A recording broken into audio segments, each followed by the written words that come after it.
Olá, gente, beleza com vocês? Aqui quem fala é o professor Mosean e vamos agora resolver mais uma questãozinha que diz: para calcular a distância entre duas árvores situadas nas margens opostas de um rio nos pontos A e B, então tá aqui, nós temos essas duas árvores B e A e B.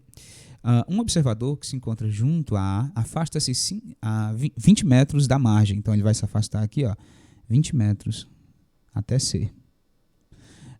Até o ponto C, e depois caminha em linha reta até o ponto D, a 40 metros de C. Então aqui ele vai caminhar 40 metros até esse ponto D, do qual ainda pode ver as árvores. Tendo verificado que os ângulos DCB, então o ângulo DCB, então o do meio aqui é o C, então esse ângulo aqui, ó, DCB, medem respectivamente cerca de 30 graus, então aqui vale 30 graus, e o ângulo BDC, então esse D aqui, ó, vale 120 graus. Que valor ele encontrou para a distância entre as árvores se usou a aproximação raiz de 3 igual a 1,7? Então vamos lá, pessoal, o que é que a gente tem que fazer aqui? Nós temos aqui um triângulo qualquer, tá? E facilmente percebemos que a gente pode usar a lei dos senos aqui para resolver. Eu vou chamar esse segmento BC aqui todinho, ó. Vou chamar aqui esse segmento BC todinho, eu vou chamar de X, tá certo?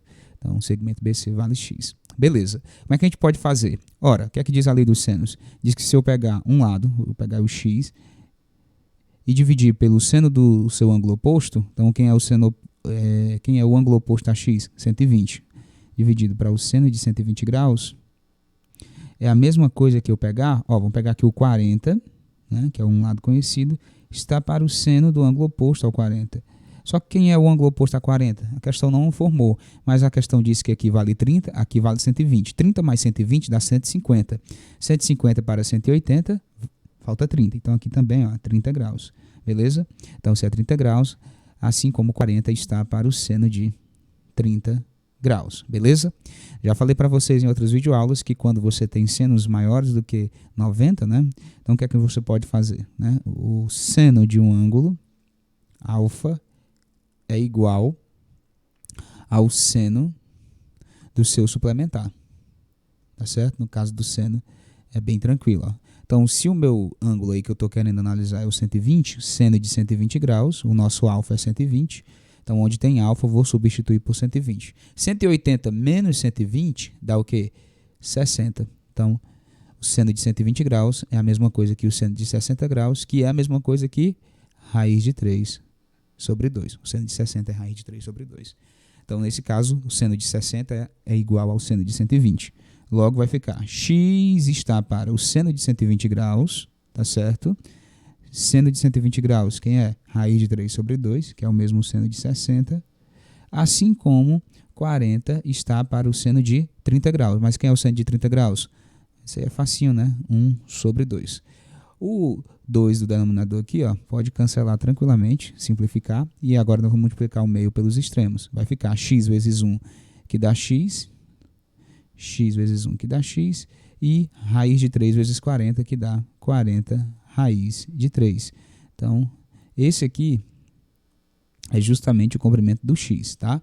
Mas, cuidado, a questão não quer a distância do B até o C. A distância quer a distância do A até o B, tá bom? Então, a gente tem que ter cuidado aqui. O x é todinho. Só que a gente sabe que do A até o C vale 20 metros. Então, para descobrir a distância do A até B, eu vou ter que descontar esses 20 metros aqui, tá? Porque a distância das árvores é só essa partezinha aí que eu destaquei, beleza? O que é que eu tenho que fazer? Agora, basta eu substituir, fazer a diferença de 40 raiz de 3, 40 raiz de 3, menos a distância do A até o C, que é 20 metros, tá certo? Na hora que eu faço isso aí, ó, não dá para eu simplificar, tá? Não dá para eu subtrair, aliás, porque aqui nós temos um raiz de 3 e aqui nós não temos nada. O que a gente pode fazer é colocar o fator comum em evidência. Quem é comum aqui? Se você observar, o 20 ele é fator comum, porque tem 20 aqui e tem no 40, que é 2 vezes 20. Então, se eu botar o 20 como sendo o fator comum em evidência, como é que vai ficar? 40 raiz de 3 dividido para 20. 40, que a gente faz isso, tá, pessoal? Você que não lembra aí de simplificação ou de colocar o fator comum em evidência, a gente pega o número e divide pelo fator comum, que nesse caso é o 20. 40 dividido para 20 dá 2, então aqui fica 2, e o raiz de 3 repete, 2 raiz de 3, tá bom? E a outra parte é o próprio 20 dividido para 20, menos 20 dividido para 20 dá 1.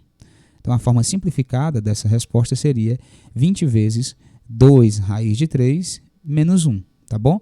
Mas dependendo, se fosse uma prova e dependendo do professor, ele poderia aceitar também tranquilamente essa resposta aqui, 40 menos 20. Mas sempre é melhor você simplificar para não correr o risco de errar, tá bom? Um forte abraço, fiquem todos com Deus e até a próxima videoaula.